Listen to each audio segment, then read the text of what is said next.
Assalamualaikum warahmatullahi wabarakatuh. Sahabat muslim di mana saja berada. Dalam Islam, hadis merupakan sumber hukum kedua setelah Al-Quran.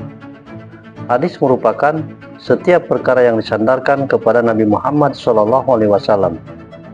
baik berupa ucapan, perbuatan, ataupun berupa penetapan.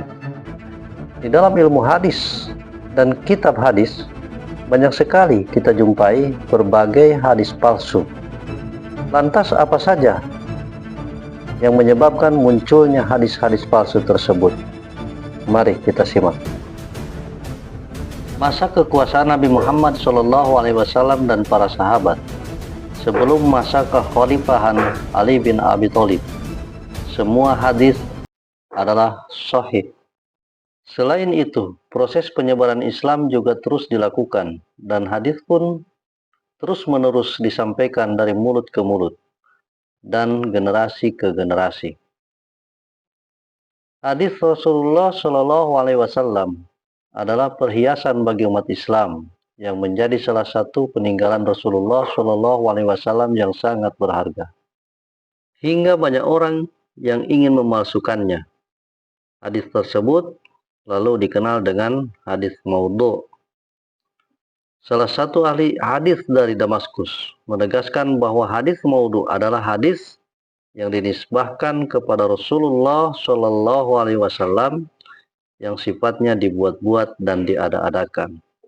Karena Rasulullah SAW sendiri tidak mengatakannya, memperbuat maupun menetapkannya.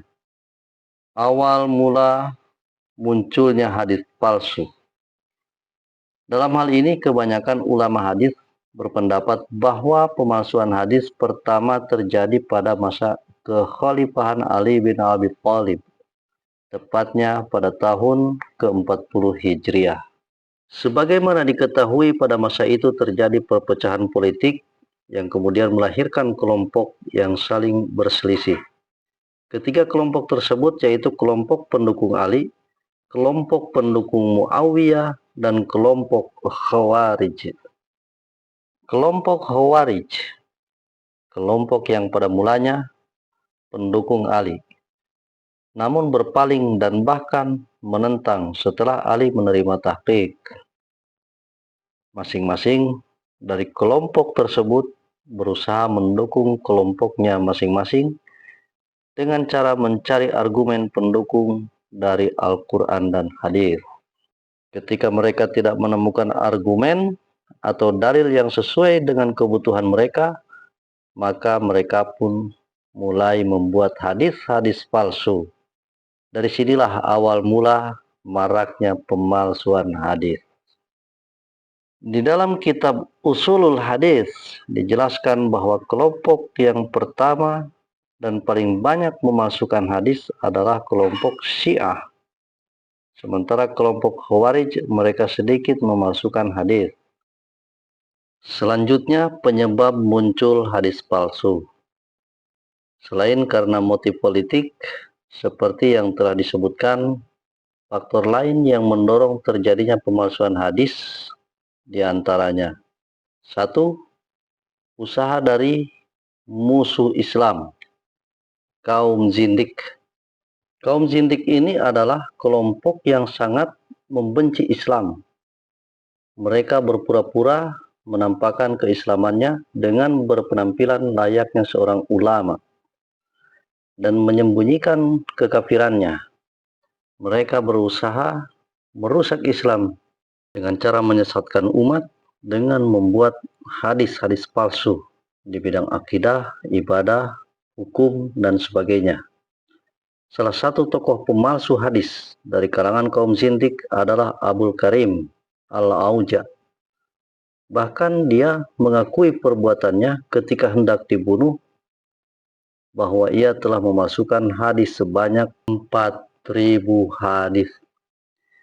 Dan di dalam hadisnya, ia banyak menghalalkan yang haram dan mengharamkan yang halal. 2. Sikap fanatik terhadap bangsa, suku, bahasa, negeri, atau pemimpin. Ini terjadi pada bangsa Arab dan Persia. Karena kefanatikan mereka terhadap bangsanya, mereka membuat hadis palsu yang menyatakan keutamaan bangsa mereka sendiri. 3. Menarik perhatian orang awam. Pemalsuan hadis yang seperti ini biasa dilakukan oleh pembuat cerita atau kisah-kisah. Biasanya mereka melebih-lebihkan cerita agar orang-orang kagum dan tertarik pada kisah yang mereka sampaikan. 4. Perbedaan pendapat dalam masalah fikih atau ilmu kalam. Faktor pemalsuan hadis seperti ini umumnya dilakukan oleh pengikut mazhab, baik bidang fikih atau ilmu kalam. Mereka membuat hadis palsu bertujuan untuk mengutamakan pendapat yang disepakati oleh masing-masing mazhab yang mereka ikuti. Yang kelima, semangat yang berlebihan dalam beribadah tanpa didasari ilmu pengetahuan. Pada awalnya, niat mereka baik, namun mereka beranggapan bahwa membuat hadis palsu dengan maksud mendorong umat agar semangat dalam ibadah atau yang mengancam agar takut melakukan hal yang tidak benar adalah diperbolehkan. Dan yang keenam, mencari muka kepada penguasa. Dalam hal ini mereka membuat hadis-hadis palsu untuk kepentingan duniawi, yakni untuk menarik perhatian agar dekat dengan para penguasa. Mereka membuat hadis palsu yang berisi hal-hal yang dapat menyenangkan penguasa. Dengan begitu mereka bisa dekat dengan penguasa. Itulah yang melatar belakangi munculnya hadis maudhu. Ada yang menciptakannya dengan sengaja, ada pula yang tidak tahu sama sekali bahwa perbuatannya tersebut adalah tidak diperbolehkan. Ada pula yang murni dengan tujuan negatif, ada pula yang memiliki tujuan positif. Namun bagaimanapun kondisinya, memalsukan hadis adalah perbuatan tercela. Rasulullah Shallallahu Alaihi Wasallam dengan tegas melarangnya. Sebagaimana hadis yang terdapat dalam kitab Sahih Bukhari, Rasulullah Shallallahu Alaihi Wasallam bersabda, "Sesungguhnya berdusta kepadaku tidak sama seperti berdusta kepada orang lain. Barang siapa yang berdusta atas namaku dengan sengaja, maka hendaklah ia bersiap-siap mendapat tempat duduknya di neraka." Hadis riwayat Bukhari. Demikian dari kelompok 5. Mohon maaf apabila ada kekurangan. Wabillahi taufik wal hidayah. Wassalamualaikum warahmatullahi wabarakatuh.